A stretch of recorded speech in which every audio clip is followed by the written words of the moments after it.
fellow Toastmasters and visitors. Good evening. My topic today is about me. Education is the single most consistent and powerful instrument for the advancement of an individual and a people.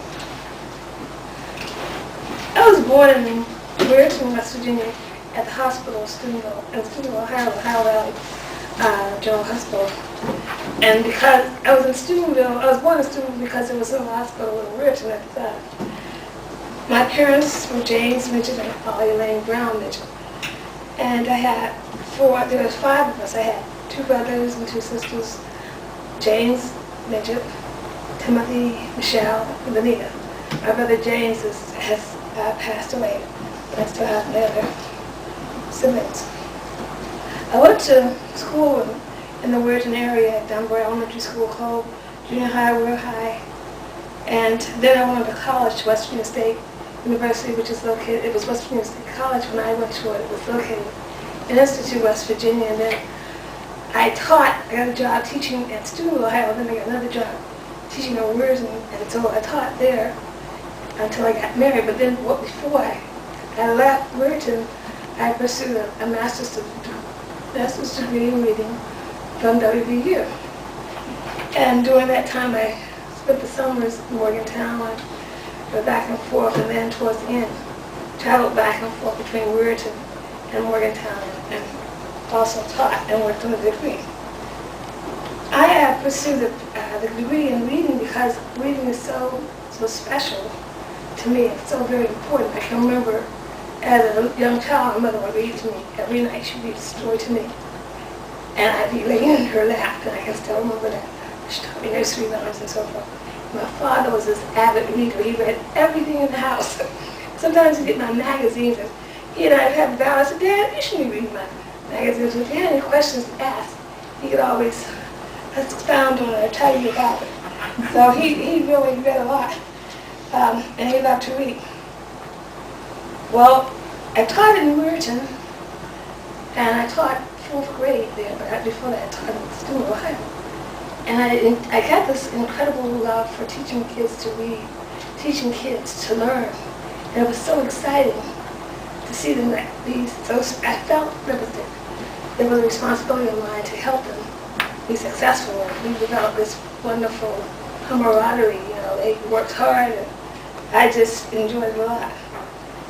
Then I got married, and I came here to Morgantown. I married Paul Clausell, and taught at many of the schools in Montague County. In fact, I taught grades 1, 2, 3, 4, 5, 6, well not 6, but through 5 here in the county, in many different schools. And the reason was that when I first came here, they offered me a job at Cass Elementary out of Cassville. And when you want a job, you take what they offer you. And then while I was teaching there, I had my first son, Christopher, then I had my son, Eric. And we were living way out in another direction, so it was too far to travel, so I transferred until I got closer to home so that I could be closer to my sons. And so then we were, in the summers, we would go to the libraries, my sons and I, and we just pick up all these books. They would read, there were books that they could read, or books that there were books on tapes, and so they would take their books and and we would read to them. And I would read to them. So, but I always loved to read during all that time, and then as a child as well. But I have 2 sons, Christopher Paul and Eric Scott. As they grew up, we developed this love of reading, and they still love to read. Now they both graduated from college, and they still love to read, and I enjoy reading as well. And I still read, and their dad reads as well. I chaired a group. I was involved in the National Council of Teachers of English, and I still am.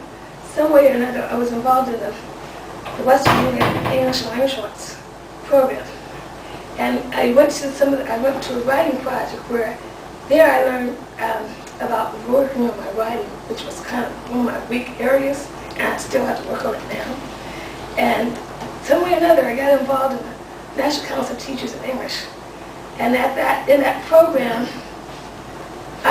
got to find out about a lot of different things that educators do to improve the quality of writing and reading and just improve the quality of education. While there, I learned about this group which is called the African American Read-In, which was a program where people of all colors from all over the world just read on the first Sunday in February, get together and read literature written by African American writers. And so I introduced this to my church group, and they loved it. And so we do it now every year, and in fact, I don't even have to remind them, they just say, oh, we're going to do this. And it's sponsored by the National Council of Teachers of English and the Black Caucus. But then it's also been done throughout the state of West Virginia, and it's been sponsored by the International Reading Association, as well as the West Virginia Reading Association. I enjoy reading, cooking, volunteering, and traveling. And I've retired. And now I'm working on a doctorate in curriculum instruction, as well as working to make a change, being an agent of change, helping more boys and girls. And I want to end with, and when I'm finished, I want to write some books and be a consultant. I'd love to learn. I've been going to school forever.